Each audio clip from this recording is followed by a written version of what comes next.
Ang reading mo, Gemini, welcome back to our channel. Naway nasa mabuti kayong kalagayan while watching the channel. Sa general reading kayo ng bahalang magpalit-palit ng situation nyo sa reading ko.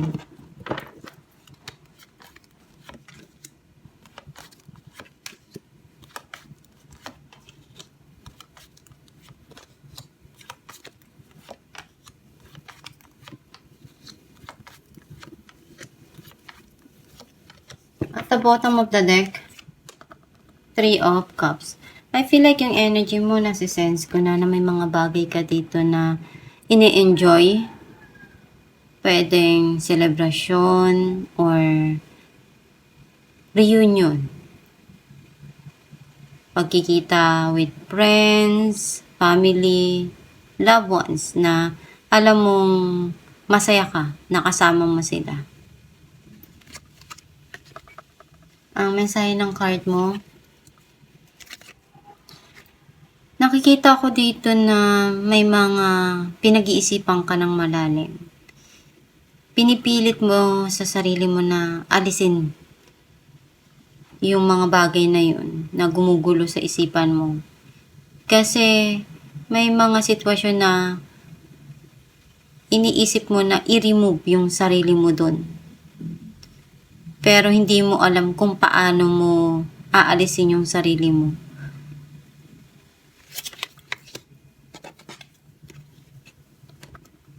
Nakikita ko dito na marami kang iniisip na sa buhay mo na pinaglaanan mo na sitwasyon or binigay mo lahat ng makakaya mo dun.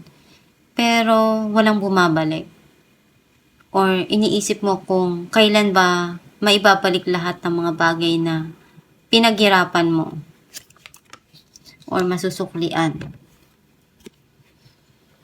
May mga pangarap ka pa na tinitingnan dito na gusto mo pang makuha. And alam mo naman sa sarili mo na lahat ng mga bagay na dumarating sa atin is kailangan talaga na mahabang proseso yan. Mahabang pasensya at pagsusumikap lang ang palaging kailangan mong isipin or gawin dun sa sitwasyon na yun.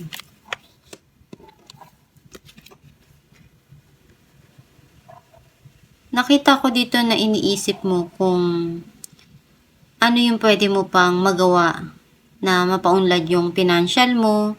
Sa mobile naman nakikita ko na andun yung pag-aasikaso mo sa trabaho mo, sa business mo, sa career mo. And pwedeng iniisip mo kung paano mo mapapalago pa yung pagkakakitaan mo.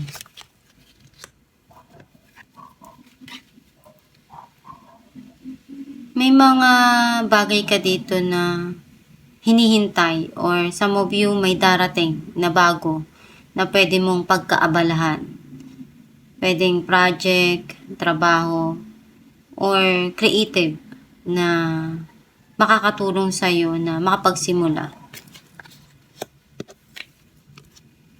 Andun yung passion. Passion mo sa mga pangarap mo or someone sa buhay mo na gusto niya ipakita, gawin lahat ng makakaya niya para mapadawa sa'yo yung kanyang affection, yung kanyang loyalty.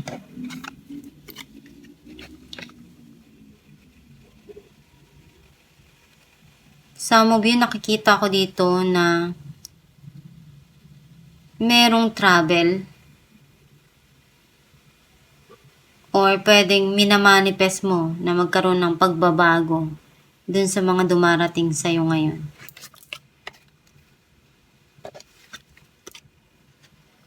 Andun yung pagmamahal na punong-puno, pinupunuan, sinusuklian at ginagawa dahil ayun yung gusto mo na maibigay either sa sarili mo or sa mga taong mahal mo.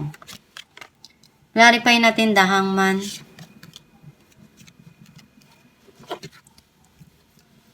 Three of Wands and the Hermit. May hinihintay ka dito eh. Pinag-iisipan mo ng malalim. And may mga memories na naaalala mo na pwedeng masaya, hindi mo makalimutan, pero kung ano man yung mga bagay na darating para sa'yo, gawin mo lang yung magiging masaya ka at alam mo sa sarili mo na maibibigay mo yung pangangailangan mo, yung pagmamahal na kaya mo na maibigay dun sa mga taong nagmamahal sa'yo at sa sarili mo. Clarify natin ang Page of Cups. The High Priestess and the High Priestess. Ang nakikita ko dito, you're keeping it to yourself kung ano yung mga bagay na meron ka ngayon. And alam mo naman sa sarili mo kung ano yung makakabuti dun sa sitwasyon na yon. Kaya mas pipiliin mo na itago muna kung ano yung meron ka. Clarify natin ang Ace of Wands. Page of Cups and the Hierophant. Nakikita ko dito na alam mo kung ano yung makakabuti sa mga pangarap mo. And nakalaan to para sa'yo talaga na one day darating kung ano yung gusto mo. May mga simula ka ditong gagawin para dun sa passion mo na matagal mo nang gusto. Clarify natin the World.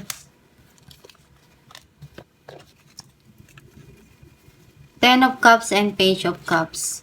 Nakikita ko na unti-unti ka naman na nagiging masaya. Alam mo sa sarili mo kung ano yung mga bagay na magpapasaya sa puso mo at dun sa mahal mo sa buhay. Kaya ayun yung gusto mong baguhin at ayusin. Clarify natin ang Seven of Pentacles, the Sun and the Devil.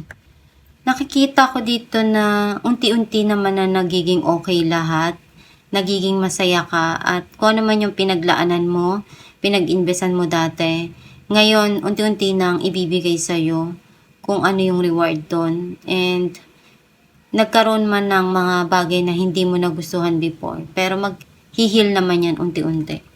Clarify natin ang Queen of Pentacles, the Hierophant and the Magician. Nakikita ko dito na andun yung ginagawa mo lahat para dun sa makakabuti para sa'yo. And ikaw lang yung gagawa ng mga bagay na gusto mo rin na paglaanan ng panahon, oras, at makakaya mo na mabago kung ano yung sitwasyon na gusto mong baguhin. Kasi andun yung binibigay mo naman yung makakaya mo and you're creating something different here para dun sa mga dumarating para sa'yo. Clarify natin King of Wands, the Lovers and Knight of Pentacles. Nakikita ko dito na may mga gusto ka pang ibigay sa sarili mo. Pinagsusumikapan mo kasi andun yung passion mo rin and alam mo sa sarili mo na yun yung gusto mo. Some of you naman may tao dito na gustong ibigay kung ano yung kaya niya. Pwedeng mag-offer ng pagmamahal or something na makakatulong para sa'yo. Clarify natin ang Two of Cups,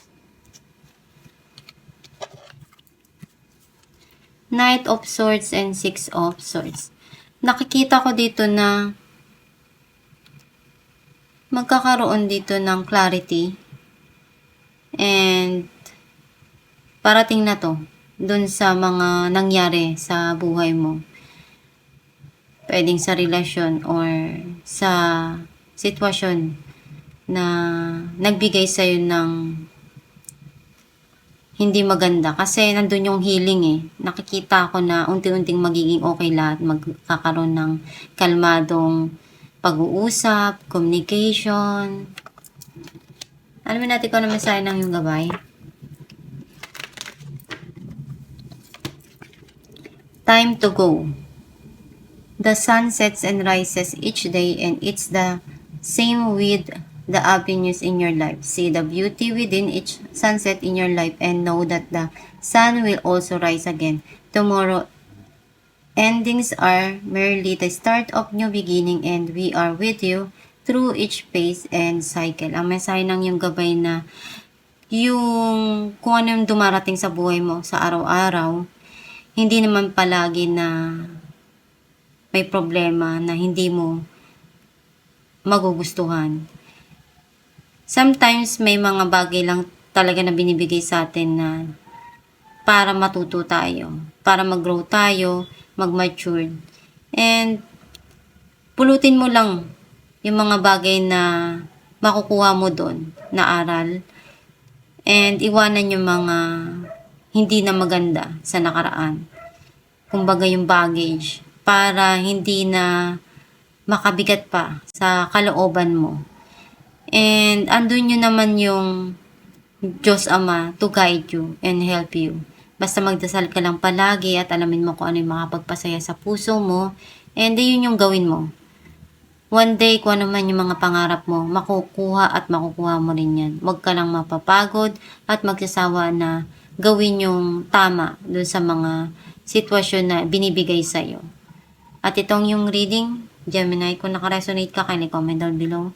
Thank you for watching.